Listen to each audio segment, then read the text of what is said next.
बिस्मिल्लाहिर्रहमानिर्रहीम बिस्मिल्लाहिर्रहमानिर्रहीम। मेरा नाम सुहेल खुर्रम फारूकी और आप देख रहे हैं हमारा यूट्यूब चैनल हमारे मसाइल और उनका इनकलाबियत। हमारा आज का मौजू है कि परवेज़ मुशर्रफ साहब बाबरी मस्जिद और बामियान के बुत।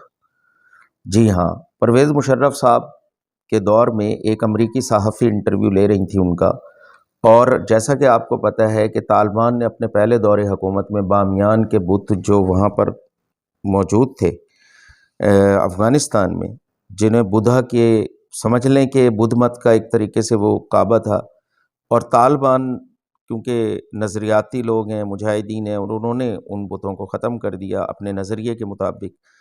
तो वो जो ख़ातून सहाफ़ी थी उन्होंने परवेज़ मुशर्रफ साहब से कहा कि अफ़गानिस्तान में अफ़गानियों ने बामियान के जो बुत थे कदीम, जिनकी हज़ारों साल की तहज़ीब थी, उनको ख़त्म कर दिया, आपने उन्हें नहीं रोका। तो परवेज़ मुशर्रफ साहब ने एक बड़ा तारीख़ी जवाब उसको दिया।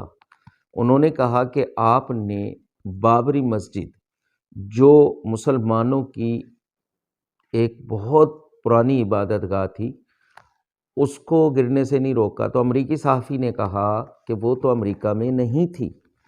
तो परवेज़ मुशर्रफ साहब ने कहा जो बामियान के बुत थे वो भी पाकिस्तान में नहीं थे, अफ़गानिस्तान में थे, तो हम कैसे रोक सकते थे। ये तारीख़ी जवाब था। आपका खैर अंदेश सुहेल खुर्रम फारूकी, पाकिस्तान जिंदाबाद, पाक फ़ौज पाइंदाबाद।